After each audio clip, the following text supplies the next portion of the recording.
My name is Robert. I'm 77 years old, and today I need to tell you something I wish I had understood a long time ago. Before I begin, I just want to say, if this story means something to you, if it reminds you of someone, or if you simply want to listen, I'd be grateful if you'd stay. And if you feel like this is worth sharing with someone who might need to hear it, or if you'd like to see more stories like this, you can subscribe or share this with them, but no pressure. I'm just glad you're here.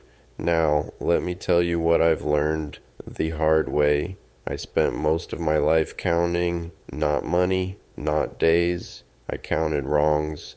I kept a record of who owed me what, who hurt me when, who forgot, who didn't call, who said something they shouldn't have, who didn't say something they should have. I kept score. I didn't think of it that way at the time.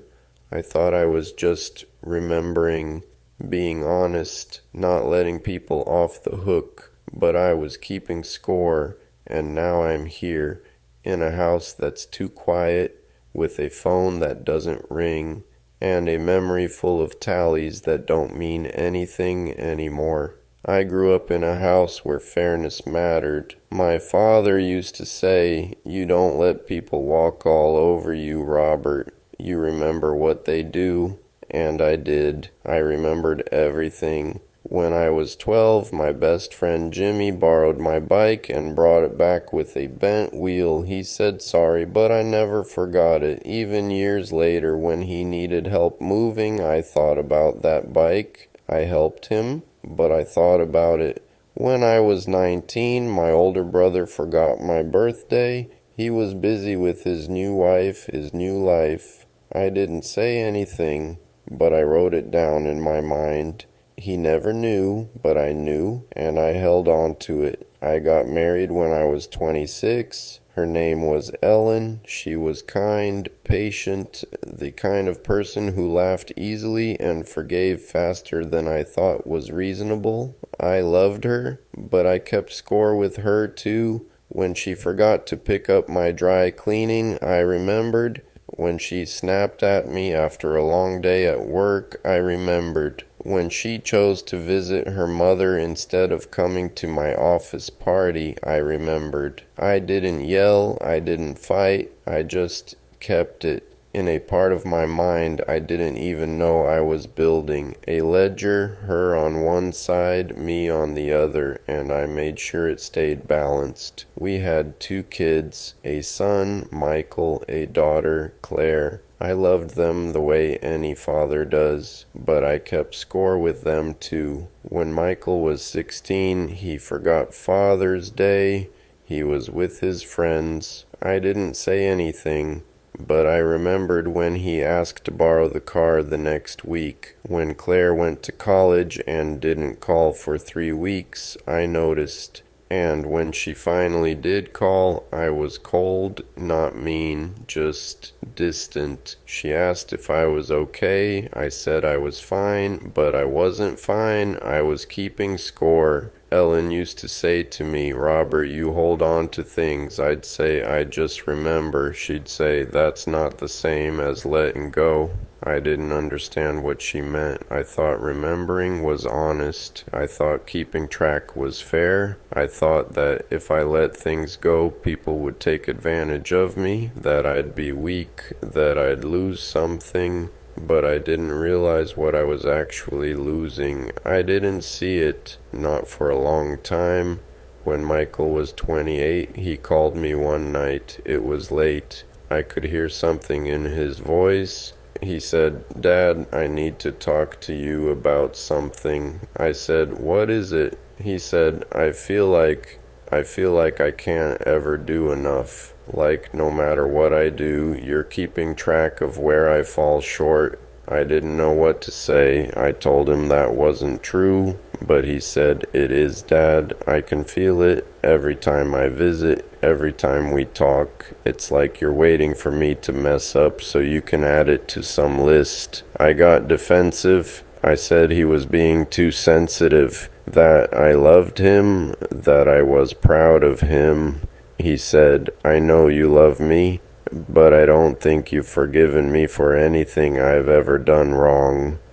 And then he was quiet. I didn't say anything because I didn't know how to tell him he was right. We didn't talk much after that, not because we fought, just because the distance grew. He got busy with his life, his wife, his kids, and I told myself it was fine, that he'd come around, that I hadn't done anything wrong. Ellen got sick when she was 67, breast cancer. It came fast. The doctors said they caught it early, but it didn't feel early. It felt like everything was speeding up and I couldn't stop it. She went through treatment, surgery, radiation. I was there. I drove her to appointments. I sat in waiting rooms. I made sure she had her medication. But even then, even while I was scared of losing her, part of me was still keeping score. I noticed when her sister didn't visit as much as I thought she should. I noticed when Claire called but didn't come home that weekend. I noticed when Michael sent flowers but didn't come home that weekend.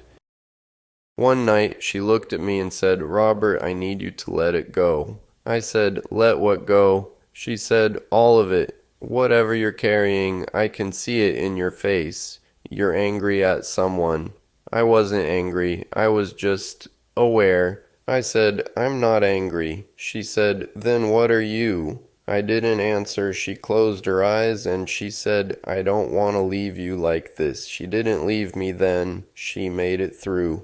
The cancer went into remission, and for a while things felt lighter, but I didn't change. I still kept score with her, with the kids, with old friends who didn't call as often as they used to. I thought I was protecting something. I thought I was being strong. Ellen died 4 years ago, not from the cancer, from a stroke. It happened in the kitchen. I was in the next room. By the time I got to her, she was already gone.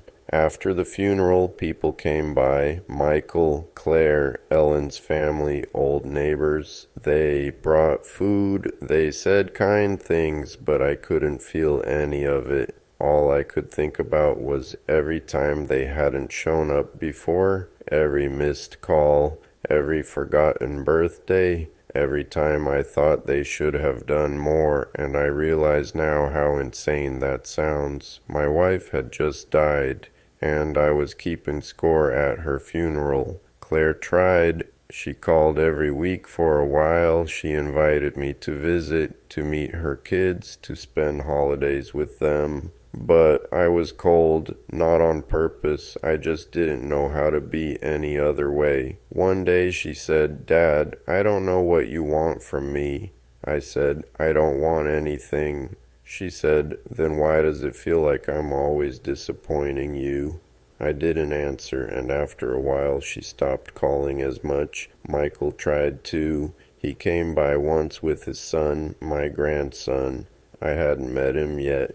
He was 3 years old, shy, holding on to Michael's leg. Michael said, "Dad, this is Joshua." I nodded. I didn't know what to say. Michael stayed for an hour. We didn't talk about much, and when he left, he said, "You know, Dad, I keep hoping one day you'll just be happy to see me." I didn't say anything. He left, and I haven't seen him since.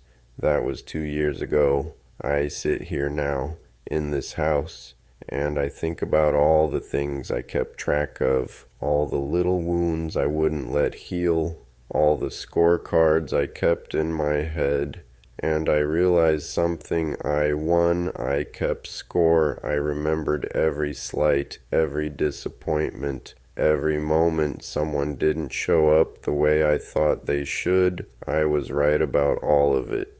But no one's here. I don't know when it happened. I don't know when keeping score became more important than keeping people. I don't know when being right became more important than being close.